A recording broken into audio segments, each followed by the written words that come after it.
चलिए आज का टॉपिक है चालक सीट के कारण आपका विद्युत क्षेत्र। अब देखिए हमारे पास क्या है, इससे पहले जो हम लोग पढ़ के आए हैं वो क्या क्या पढ़े।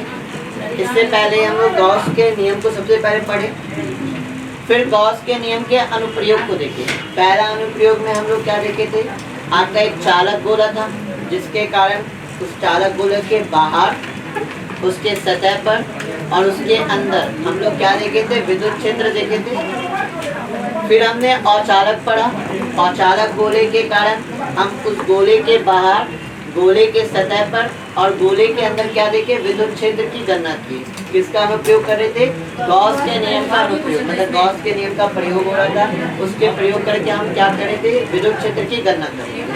हमारा तरीका क्या था विद्युत क्षेत्र को गणना करने का, हम एक बार परिभाषा से और एक बार गॉस के नियम से फ्लक्स को निकालते थे, इन दोनों को इक्वल करते थे और फिर तब जाके हमें क्या प्राप्त होता था, विद्युत क्षेत्र प्राप्त होता था।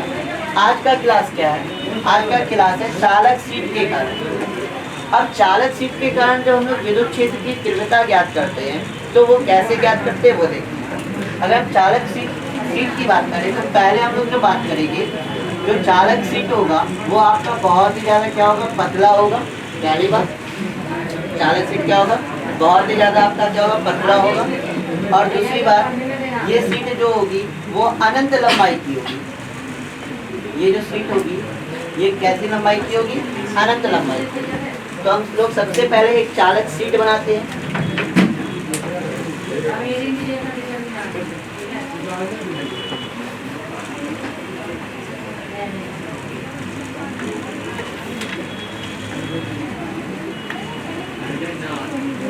ठीक है, ये हमारा एक चालक सीट है और इस चालक सीट पे हमने कितना आवेश रखा है, क्यों, कैसा चालक सीट है, बहुत ही ज़्यादा पतला और कितने लंबाई का, अनंत लंबाई का। ठीक है, इसमें लंबाई क्या है, अनंत है। ये चालक सीट बहुत ही ज़्यादा पतला है और कितने कैसी लंबाई का है, अनंत लंबाई का है।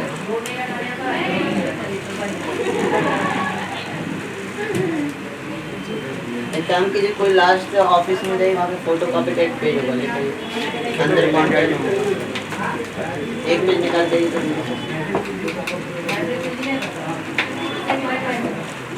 अंदर काउंटर में होगा, नहीं ब्लैंक होगा, अंदर काउंटर में होगा, काउंटर में अंदर जाओ ना, बोर्ड भी निकालो।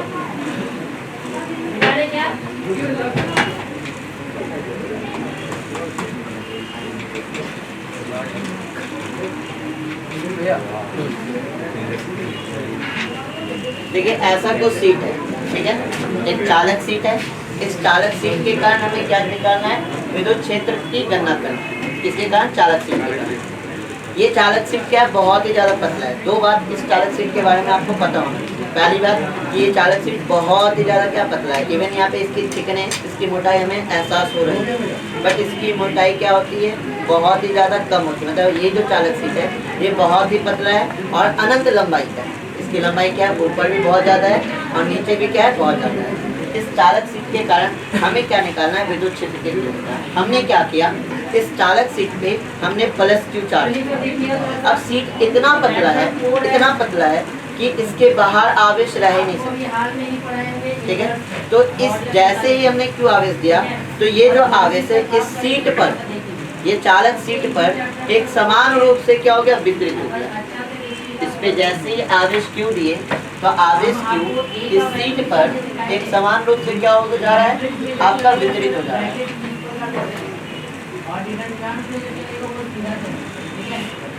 मतलब मॉडुलस का काम करेगा, A11, A12, A21 और A22 एक समान रूप से इस पे क्या हो जाता है, वितरित हो जाता है। ठीक है, इतना बताया सुनिए। देखिए हमने चालक और अचालक गोले की बात की थी। चालक गोला में हम बताए थे कि चालक गोला में आवेश गोला के बाहर एक समान रूप से वितरित होता है, जबकि अचालक गोले में गोले के अंदर आपका आवेश क्या होता है, एक समान रूप से वितरित। आज जो हमारे पास जो सीट है ये कैसा सीट है, चालक सीट है। तो चालक सीट पे जो आवेश गिरे तो आवेश इसके बाहर वितरित होना चाहिए था, आवेश इसके बाहर वितरित होना चाहिए था। अगर ये चालक सीट है तो आवेश इसके बाहर वितरित होना चाहिए सर यहाँ से।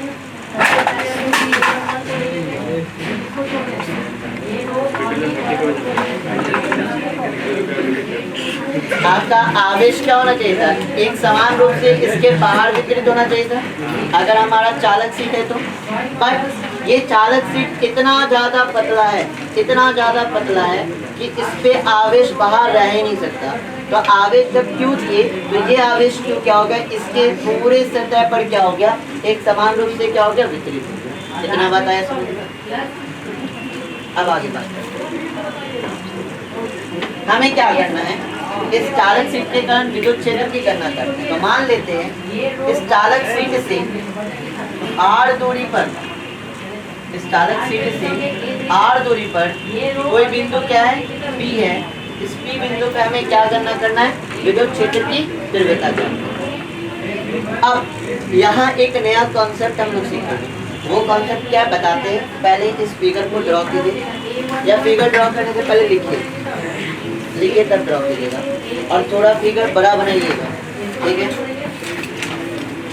लिखिएगा, माना अनंत विस्तार की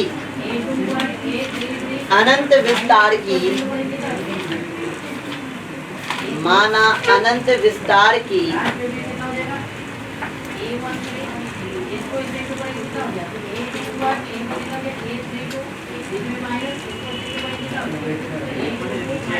अनंत विस्तार की धनावेश की, माना अनंत विस्तार की धनावेश की एक समतल सीट पर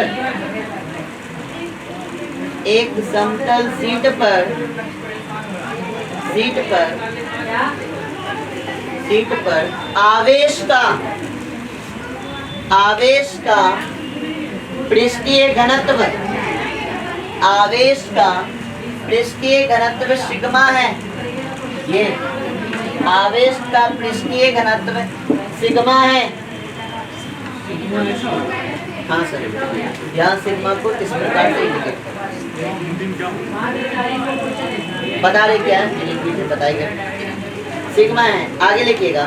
इस चादर का, ऐसे रुके ऐसे लिखिए, सीट के समीप r दूरी पर, सीट के समीप r दूरी पर एक बिंदु P है, एक बिंदु P है,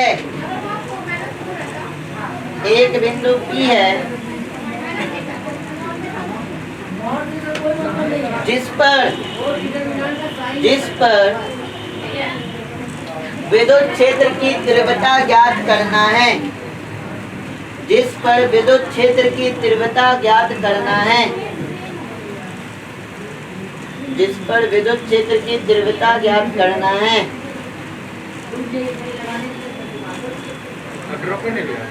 अब ये फिगर ड्रॉ कीजिए, थोड़ा बड़ा कीजिएगा, तो ताकि इसमें भी बहुत कुछ ऐड करना है।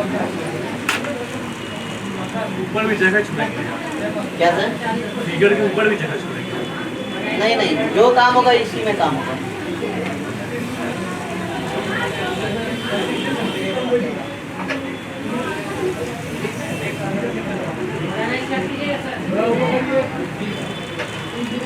बनेगा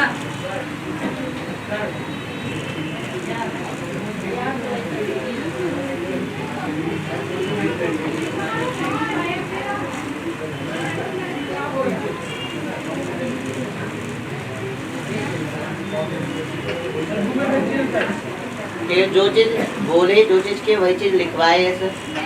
कि एक अनंत विस्तार का आपका पतला सीट है, जिसपे आवेश क्यू रखा गया। ये आवेश क्यू इस सीट पे एक समान रूप से वितरित है, जिसका पृष्ठीय आवेश घनत्व सिग्मा है। इस सीट से r दूरी पे कोई बिंदु P है, जिसपे हमें क्या ज्ञात करना है, जिसपे हमें ज्ञात करना है आपका, इसपे हमें ज्ञात क्या करना है आपका सर, विद्युत क्षेत्र की तीव्रता। आगे बढ़े। अब यहाँ पे एक नया टॉपिक आपका आ रहा है, ये इसका नाम है पृष्ठीय आवेश घनत्व। इसका क्या नाम है? पृष्ठीय आवेश घनत्व। अब थोड़ा इसको डिफाइन करते हैं। हालांकि ये जब भी क्वेश्चन आएगा ना तो इस टॉपिक को इसमें से रिलेट मत कीजिएगा। हम इसको एक्सप्लेन इसलिए कर रहे हैं क्योंकि इस टॉपिक में इसकी ज़रूरत है। इससे एक एक्स्ट्रा क्वेश्चन ही बना के 2 नंबर के लिए प्रीवियस ईयर में बिहार बोर्ड ने पूछा है कि आवेश घनत्व को परिभाषित कीजिए। ये पूरा क्वेश्चन ही दिया है 2 नंबर के लिए। तो अगर आपका ये टॉपिक को हम इसी में ऐड करवा दे रहे हैं क्योंकि यहाँ पे ही सिग्मा का दर्शन हुआ है, बट ये इस टॉपिक का डिफिनेशन इसमें मत घुसाइए। ठीक है, लिखिएगा। टॉपिक कीजिए नीचे पृष्ठीय आवेश घनत्व लिख के डैश दीजिए।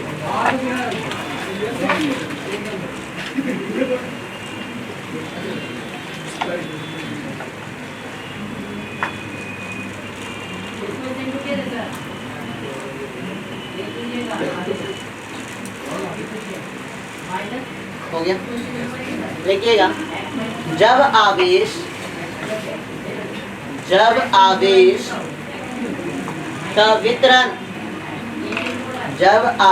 का वितरण किसी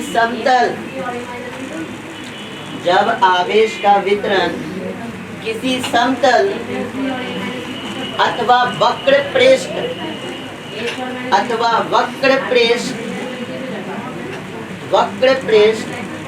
पर होता है तो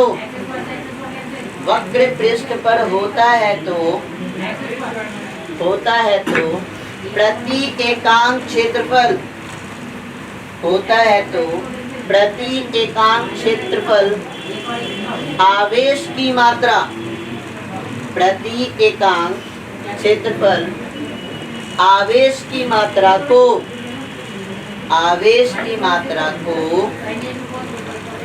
आवेश का पृष्ठीय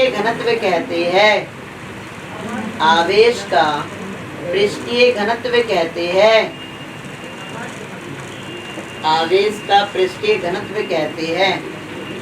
अब यहाँ पे समझेगी कि है क्या। डेफिनेशन हो गया।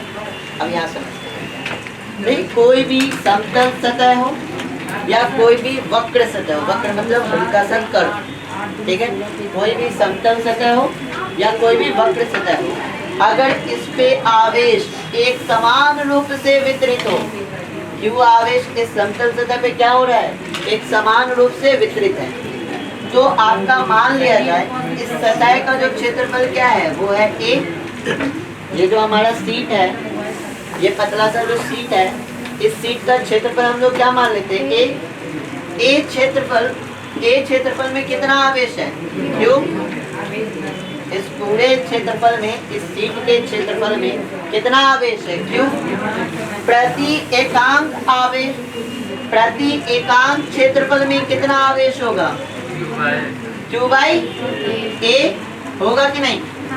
पूरे क्षेत्रफल में, इस सीट के पूरे क्षेत्रफल में आवेश Q है, क्षेत्रफल में आवेश Q है, तो प्रति एकांक आवेश क्षेत्रफल में कितना आवेश होगा? Q by A। तो प्रति एकांक क्षेत्रफल में जो भी आवेश मौजूद है उस आवेश को ही हम लोग क्या कहते हैं? पृष्ठीय आवेश घनत्व, मतलब सिग्मा। लिख सकते हैं सिग्मा बराबर Q बाई A। आया समझ में? अब डिफिनेशन पढ़िए, अब आपको समझ। अब डिफिनेशन पढ़िए जो भी लिखा है पृष्ठीय आवेश घनत्व।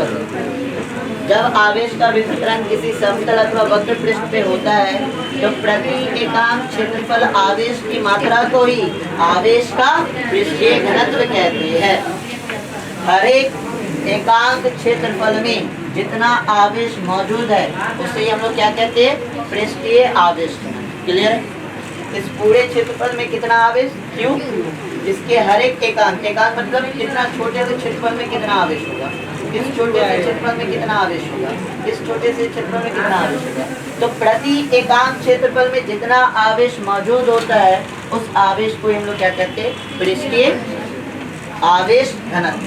आगे बात करते हैं, इसके मात्रक के बारे में बात करते हैं। ऐसा ही मात्रक क्या होगा बताइए कोई? आवेश का ऐसा ही मात्रक क्या होता है? गुलाम ए क्या है? क्षेत्रफल, और क्षेत्रफल का SI मात्रा क्या होता है? मीटर स्क्वायर, जिसका SI यूनिट क्या हो जाएगा? Coulomb per centimetre square. Clear है? Coulomb per metre square. Clear है? इसकी बीमा की बात किया जाए, क्या यहाँ पे मास है? तो m की वैल्यू क्या हो जाएगी? 0।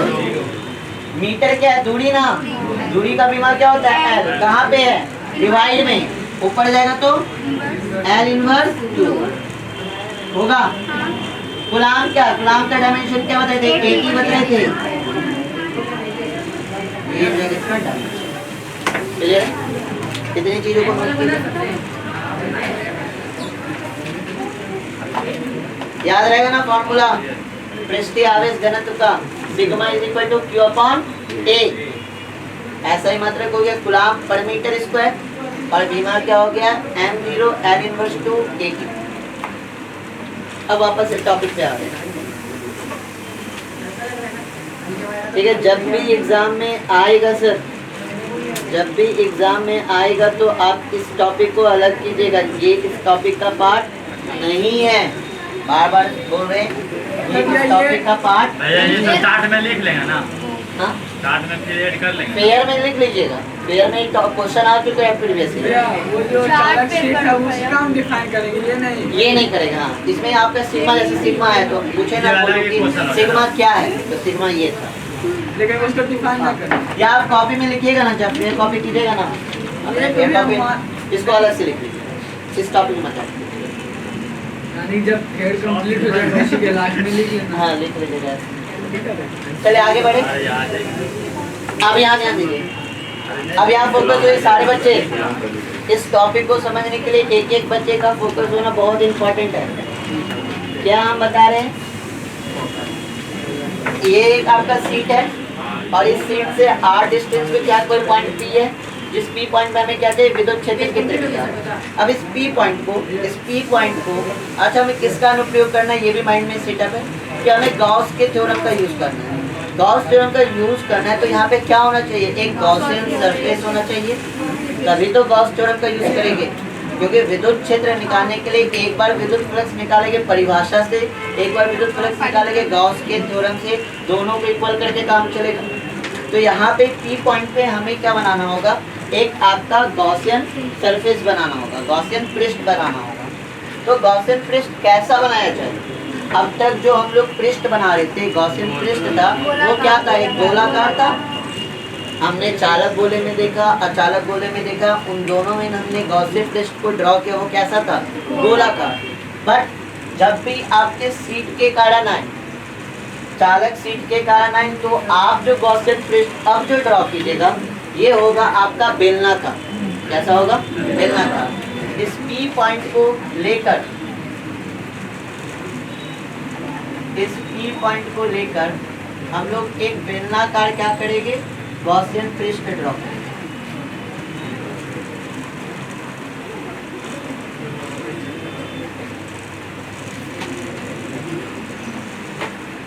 इस P पॉइंट को लेकर हम लोग क्या ड्रॉ करेंगे? बेलनाकार पृष्ठ ड्रॉ करेंगे, कुछ ऐसा। ये हो गया मेरा सीट, ध्यान दीजिए, ये हो गया मेरा सीट।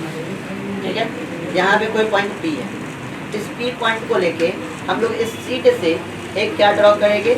आपका बेलनाकार, ऐसा एक बेलनाकार हम लोग क्या ड्रॉ करेंगे? आपका गॉसियन पृष्ठ। ये मान लीजिए इसका नींव ना वो पॉइंट P है, इस P पॉइंट को कवर करना है, क्लोज पथ में करना है, बंद, आपका बंद पृष्ठ ड्रॉ करना है। तो बंद पृष्ठ हम लोग कैसे ड्रॉ करेंगे? बंद पृष्ठ ड्रॉ करेंगे, एक बेलनाकार आपका पृष्ठ खींचकर। इस बार हम लोग वृत्तीय आपका गोलाकार पृष्ठ ना खींच के हम लोग इस बार कैसा पृष्ठ ड्रॉ करेंगे? बेलनाकार। क्लियर है? पॉइंट P मान लीजिए इसके बीच में होगा, पॉइंट P आपका क्या बीच में, और ये आपका प्लेन सीट हो गया। इस सीट से r डिस्टेंस पे हमने क्या किया? एक आपका बेलनाकार आपका क्या ड्रॉ कर दिए? पृष्ठ। क्लियर है? ये यहाँ पे जब भी सीट की बात आएगी तो कैसा गॉसियन पृष्ठ होगा? बेलनाकार। आपका अगर हॉलो चालक गोला हो या अचालक गोला हो तो कैसा गॉसियन पृष्ठ होगा? गोलाकार। अगर आपका सीट होगा तो कैसा होगा? बेलनाकार। क्लियर हो गया सारे बच्चों को? इस सीट के कारण पॉइंट पी को बंद करते हुए हमने क्या ड्रॉ किया, एक बेलनाकार पृष्ठ ड्रॉ किया। अब नीचे लिख देगा। हाँ, फिगर में ऐड कीजिए पहले इस चीज को। ये आर दूरी ये बीच में है भैया, क्या ये आर दूरी, ये चालक सीट से ना इस पॉइंट पी की दूरी है। हालांकि इस दूरी का कोई माई बाप है नहीं, दूरी से कोई रिलेशन होगा नहीं, लास्ट में पता चल जाएगा। फिलहाल हमने क्या माना कि हमने अब तक क्या माना था, आर दूरी पे कोई बिंदु पी है, आर दूरी पे कोई बिंदु पी है। उसी प्रकार चालक सीट से आर दूरी पर, ये हो गया आर डिस्टेंस, यहाँ से यहाँ तक डिस्टेंस आर, इस आर डिस्टेंस पे क्या है, पॉइंट पी।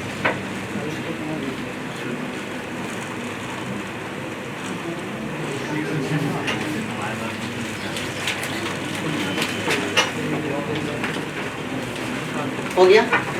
लीजिए लिखेगा, समतल सीट के लंबवत, समतल सीट के लंबवत एक बेलनाकार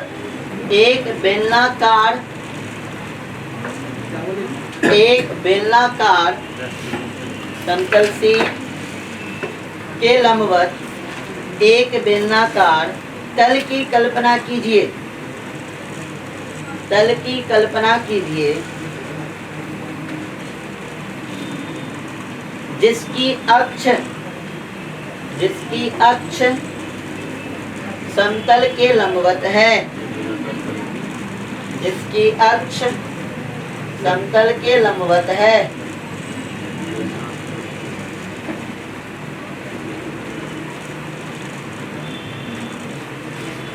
जिसका क्या लिखा है, जिसकी अक्ष समतल के लंबवत है।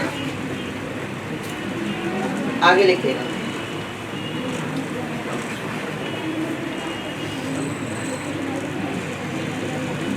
चूंकि पैराग्राफ चेंज करें, चूंकि चादर का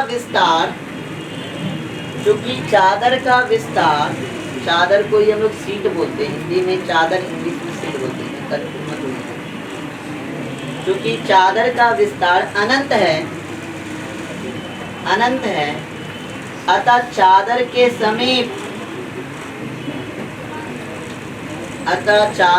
समीप दोनों ओर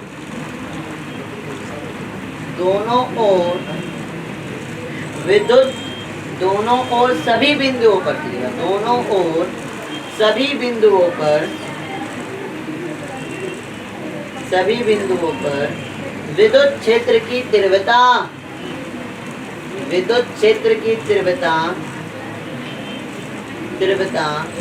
का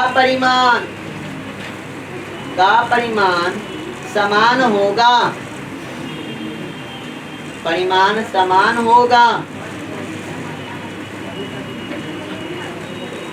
होगा।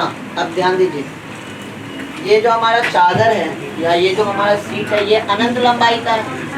अनंत लंबाई होने के कारण इसके सभी बिंदुओं पर, मतलब इस चादर के, इस सीट के किसी भी बिंदुओं पर लेंगे तो उस बिंदु पर विद्युत क्षेत्र की तीव्रता क्या होगी, सेम होगी। क्योंकि चार्ज आपका कैसे डिस्ट्रीब्यूट है, चार्ज आपका कैसे बटा हुआ है, इस पूरे सीट पर एक समान रूप से। तो आप यहाँ पे विद्युत क्षेत्र की तीव्रता चेक कीजिए, वही होगी। यहाँ पे चेक कीजिए, वही होगी। यहाँ चेक करेंगे, वही होगी। यहाँ चेक करेंगे, वही होगी। नीचे किसी पॉइंट को लेंगे, वहाँ भी क्या होगी, वही होगी। मतलब पूरे सीट पे जो आवेश है, ये आवेश एक समान रूप से वितरित है, जिसके कारण इसमें जो आपके विद्युत क्षेत्र की तीव्रता हर एक बिंदु पे क्या होगी, एक होगी। चाहे बिंदु P पे आप चेक कीजिए, इधर लीजिए, चाहे बिंदु P आप क्या लीजिए, इधर लीजिए, चाहे बिंदु P आप यहाँ लीजिए, चाहे बिंदु P आप यहाँ लीजिए, हर जगह विद्युत क्षेत्र की तीव्रता क्या होगी, एक। इतना बताया इसमें। अब हम लोग क्या मान लेते हैं, अब ये जो बेलना है ना, ये जो आपका डाले हैं हम लोग, अब यहाँ से समझेंगे, यहाँ तक फिगर हो गया, थ्योरी होगी। अब डेरिवेशन करेंगे हम लोग। फ्लक्स कितने तरीके से, दो तरीके से, एक तो डेफिनेशन से और दूसरा गॉस के नियम से। अब ये है आपका बेलनाकार सतह, ठीक है।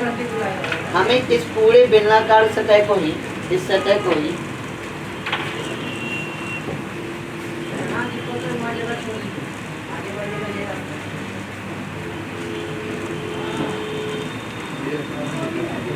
इस सतह को हम लोग कौन सा पृष्ठ कहते हैं?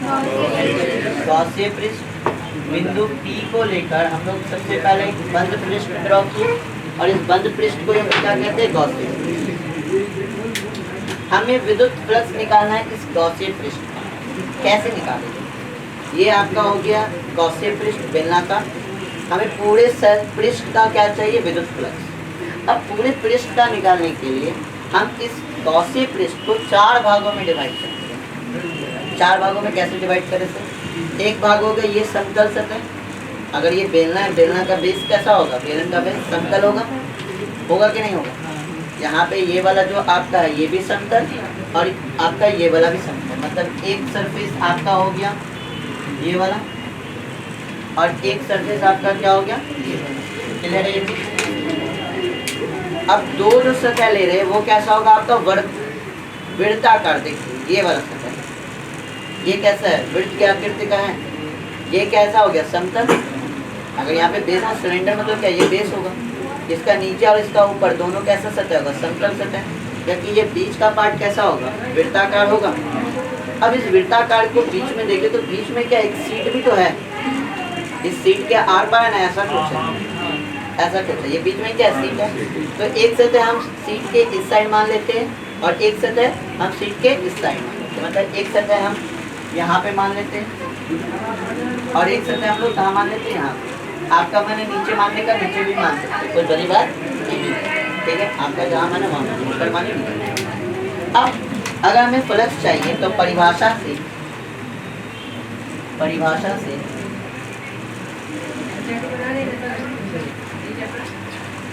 फाई बराबर क्या हो जाएगा? पहले इस सरफेस का निकालेंगे तो क्या हो जाएगा? फाई 1। फिर हम लोग इस सरफेस का निकालेंगे तो क्या हो जाएगा? फाई 2। फिर इस सरफेस का निकालेंगे तो क्या हो जाएगा? फाई 3। फिर इस सरफेस का निकालेंगे तो क्या हो जाएगा? फाई 4। इन सबको नाम दे देते हैं। ये हो गया 1, ये हो गया 2, ये हो गया आपका 3 और ये आपका हो गया। ठीक है, ऐसा हमने क्या बना लिया? 4 सतह बना लिया। क्लियर है? एक सतह हो गया आपका ये, दूसरा सतह हो गया ये, बीच से ऐसे है। एक सतह इधर वाला 3 और दूसरा सतह इधर वाला 4। क्लियर हो गया? इन सब छोटे छोटे टुकड़ों का फ्लक्स निकालेंगे और सबको क्या कर देंगे? जोड़ देंगे तो आपका क्या आ जाएगा? टोटल फ्लक्स आएगा। एक चीज और, ये जो सतह है ये वाला समतल सतह, यहाँ ध्यान दीजिए सर, इधर ध्यान दीजिए। ये जो आपका समतल सतह है, इस समतल सतह का जो हमने क्षेत्रफल मान के रखा है वो क्षेत्रफल है आपका S। इस पूरे सतह का, ये वाले का ध्यान दीजिए, ये जो आपका समतल सतह है ये वाला, इस पूरे का क्षेत्रफल क्या मान के रखिए? S। उसी प्रकार जब ये बेलन है तो जितना एरिया इसका होगा उतना ही एरिया इसका भी तो होगा। पीछे वाले पार्ट का भी ना बेलन है तो इसका भी एरिया कितना हो जाएगा बताइए कोई? सेम ना होगा सर। अगर इसका मान लीजिए 2 मीटर पर सेकेंड, 2 मीटर स्क्वायर, तो ये भी क्या होगा? 2 मीटर स्क्वायर। मतलब ये S तो ये भी S। कितना बताएं समझिए सबको। अब डेरिवेशन की बात करते हैं। हमें इस पूरे सतह का क्षेत्रफल निकालना है। तो पूरे सतह का क्षेत्रफल निकालने के लिए हम पहले छोटे से भाग का निकालें। छोटे से भाग का जो आपका होगा एरिया क्या होगा? DA। इसका एरिया वेक्टर ड्रॉ करने आता है। एरिया वेक्टर क्या होगा? सतह के परपेंडिकुलर लंबवत क्या हो जाएगा? DA vector. विद्युत क्षेत्र की दिशा क्या होगी? प्लस चार्ज के कारण क्या होता है? बाहर की ओर। हर एक बिंदु पे क्या होगा? बाहर की ओर। तो इस बिंदु पे भी किधर आएगा? बाहर की ओर। ये बात आया समझ में? इस सतह का भी चाहिए तो इस सतह के लिए भी हम लोग क्या करेंगे? छोटा सा पहले सतह ड्रॉ करेंगे जिसका एरिया क्या होगा? DA। एरिया वेक्टर क्या होगा? सतह के लंबवत। विद्युत क्षेत्र पॉजिटिव चार्ज के कारण क्या होगा? बाहर की ओर। हर एक बिंदु पे बाहर की ओर। तो यहाँ पे ये हो गया। 2 सतह इधर माने, एक सतह ये, एक सतह ये। पूरे सतह का हमें चाहिए तो हम पहले छोटे से सतह का निकाल लें। छोटे से सतह का निकालते हैं। छोटा सा सतह हमारा क्या हो जाएगा? DA होगा। इस सतह का एरिया वेक्टर क्या होगा बताइए? सतह के परपेंडिकुलर किधर जाएगा? ऊपर या इधर? नहीं समझ रहे? कोई भी चीज रखना नहीं, चीजों को एक एक चीज को समझना।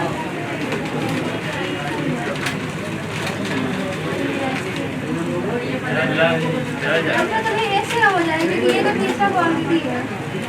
यहाँ पे हमने माना छोटा सा, ये ठीक है, ये छोटा सा है। अब इस पे एरिया वेक्टर ड्रॉ करना है तो कैसे ड्रॉ करेगा? ऐसे नहीं ऊपर सतह के लंबवत, ये ना होगा एरिया वेक्टर। अब क्लियर है कॉन्सेप्ट? यहाँ पे एरिया वेक्टर क्या होगा? ये सतह के लंबवत होगा कि नहीं होगा? अच्छा, यहाँ पे अगर विद्युत क्षेत्र देखा जाए तो विद्युत क्षेत्र क्या होगा? पॉजिटिव चार्ज के काम ऊपर ऐसे ना जाएगा, पॉजिटिव चार्ज के काम विद्युत क्षेत्र आपका किधर जा रहा है? इस डायरेक्शन में। क्लियर है ये चीज? क्योंकि आपका जो चार्ज है वो सीट पे ऐसे है, सीट पे ऐसे है ना, तो इसके कारण आपका जो विद्युत क्षेत्र होगा ऐसे निकलेगा। कुछ विद्युत क्षेत्र की रेखा इधर और कुछ विद्युत क्षेत्र की रेखा इधर, तो यहाँ पे आपका विद्युत क्षेत्र क्या होता है? कुछ नहीं। अगर इस पॉइंट पे हम लोग देखना चाहें, इस पॉइंट पे देखना चाहें तो इस पॉइंट में हम लोग पहले ड्रॉ करेंगे क्या? छोटा सा एरिया, छोटा सा एरिया क्या कहलाएगा? DA। इसका एरिया वेक्टर क्या होगा? सतह के लंबवत DA वेक्टर। और विद्युत क्षेत्र की दिशा क्या होगी? ये होगी, होगी कि नहीं होगी? तो वो यहाँ पे फाई बराबर, जब छोटे छोटे के लिए देख रहे तो क्या हो जाएगा? D∅1 plus D∅2 plus D∅3 plus D∅4। हमको छोटे से मतलब है कि हमको पूरा चाहिए। हमने तो छोटा सा कहाँ निकाला? D∅, हमें पूरा चाहिए। तो पूरा चाहिए तो इसके लिए क्या करेंगे? इसको इंटीग्रेशन D∅1 पहले सतह का, पहला सतह मेरा ये, प्लस क्या हो जाएगा? इंटीग्रेशन D∅2 इसका दूसरे सतह का, प्लस इंटीग्रेशन D∅3 इसका तीसरे सतह का, ये वाला जो सीट के इस ओर है। और तीसरा क्या हो जाएगा? इंटीग्रेशन D∅4 चौथे सतह का जो सीट के इस ओर है। क्लियर हुआ यहाँ तक? अब हमने क्या पढ़ा है? हमने पढ़ा है कि phi is equal to integration D∅ को क्या लिख सकते हैं?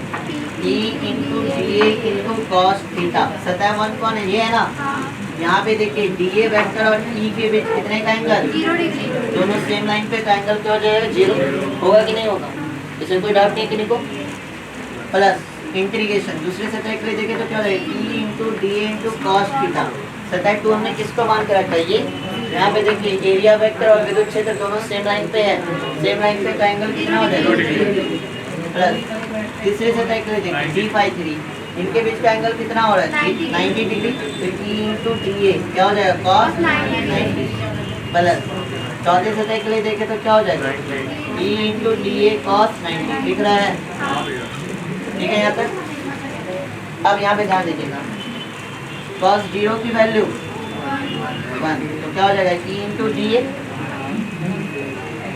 cos 0 की वैल्यू 1, तो यहाँ भी क्या हो जाएगा? E इंटू DA cos 90 की वैल्यू 0 से मल्टीप्लाई करेंगे सर 0 प्लस यहाँ भी cos 90 की वैल्यू 0 से मल्टीप्लाई करेंगे सर 0। तो फाई इज इक्वल टू, हम पहले ही लिखा दिए कि सीट के प्रत्येक बिंदु पर विद्युत क्षेत्र की तीव्रता क्या है? सेम है। तो आप कहीं भी चेक कीजिएगा E क्या आएगा? सेम आएगा। तो विद्युत क्षेत्र को बाहर निकाल दे तो क्या बचेगा? Integration DA। यहाँ भी विद्युत क्षेत्र को बाहर निकाले, क्या बचेगा? Integration DA। अच्छा, किसका इंटीग्रेट करना है? सरफेस 1 का और सरफेस 2 का। छोटे से का आप इंटीग्रेट करें तो पूरे सतह का क्षेत्रफल आएगा। पूरे सतह का क्षेत्रफल हमने क्या मान के रखा है? S। तो क्या हो जाएगा? E into S। क्लियर है? यहाँ पे किस सतह का इंटीग्रेट करना है? सतह 2 का। सतह 2 का इंटीग्रेट कीजिए। इस छोटे से सतह का जो आपका एरिया है DA वेक्टर इंटीग्रेट करें तो क्या आएगा? पूरे का क्षेत्रफल आएगा। और हमने पूरे के क्षेत्रफल को क्या मान के रखा है? S। तो यहाँ भी क्या हो जाएगा? E into S। तो फाई इज इक्वल टू क्या हो जाएगा? 2 इंटू ES। इसको मान लेते हैं इक्वेशन। क्लियर है ये चीज़? इतना बात सारे बच्चे को है, माइंड में सेटअप हो रहा है। आगे बढ़ते हैं। ये किससे निकाले हम लोग? परिभाषा से। अब किससे निकालेंगे? गॉस प्रमेय से। गॉस का प्रमेय सबको याद है?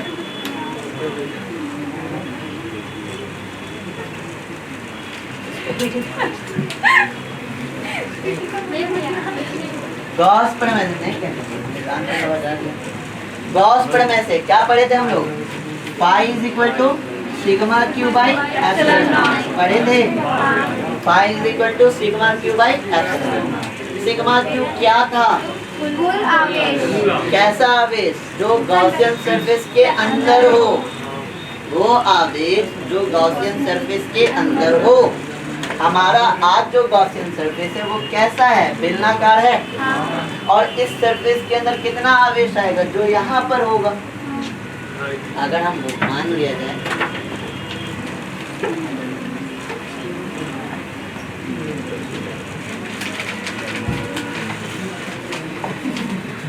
ये हो गया आपका सी। सी पे पूरा चार्ज एक समान रूप से वितरित है और ये मेरा हो गया गॉसियन।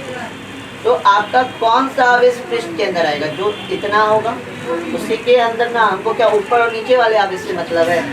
हमें वैसे आवेश से मतलब है जो इस पृष्ठ के अंदर आ रहा हो। पृष्ठ के अंदर कितना आएगा? जितना इसका एरिया है, मतलब हमारा उतने आवेश से मतलब है जो यहाँ पर हो, जो आपका क्या हो यहाँ पे हो, उतना ही आवेश से मतलब है। अब हमें ये पता करना हो कि यहाँ पे कितना आवेश होगा। तो हमने देखा कि पूरे एरिया पे जो आवेश है वो आवेश क्या है? क्यू है। कल भी बताइए इस लॉजिक को। तो प्रति एकांक आवेश, प्रति एकांक क्षेत्रफल में कितना आवेश है? क्यू बाई ए। अब जब हमें एक का पता चल गया, हमें जितना का बोलेगा उतना से क्या करेंगे? मल्टीप्लाई। हमें प्रति एकांक क्षेत्रफल पे पता है आवेश कितना है? सिग्मा। प्रति एकांक क्षेत्रफल पे आवेश कितना है? सिग्मा। इसी को ना क्या कहते हैं? सिग्मा कहते हैं। इसमें तो कोई दिक्कत नहीं। इसी को हम लोग क्या कहते हैं? सिग्मा। तो प्रति एकांक क्षेत्रफल पे आवेश है सिग्मा। हमें कितने क्षेत्रफल पे चाहिए? कितने क्षेत्रफल पे? और इतना क्षेत्रफल है कितना? ऐसे बेलन है ना सर? कितना क्षेत्रफल यहाँ होगा उतना ही यहाँ होगा, उतना ही यहाँ, उतना ही यहाँ होगा ना। तो कितने क्षेत्रफल में चाहिए? एस क्षेत्रफल में। तो प्रति एकांक क्षेत्रफल पे है सिग्मा और जितना में चाहिए उतना से क्या करेंगे? मल्टीप्लाई। तो एस क्षेत्रफल में चाहिए, एस से मल्टीप्लाई अपॉन क्या हो जाएगा? Epsilon not. इसको बोलते थे इक्वेशन। अब अगला लॉजिक क्या होगा? अब दोनों समीकरण को क्या करेंगे? इक्वल करेंगे। समीकरण एक एवं दो, समीकरण एक एवं, चलिए समीकरण एक एवं दो से कर करते हैं। तो चेक कीजिए, इसका एलएचएस और इसका एलएचएस बराबर है। यहाँ पे क्या हो जाएगा? 2 into E into S is equal to क्या? Sigma S by epsilon. S से एस खत्म, ये इंटू में इधर आएगा तो ई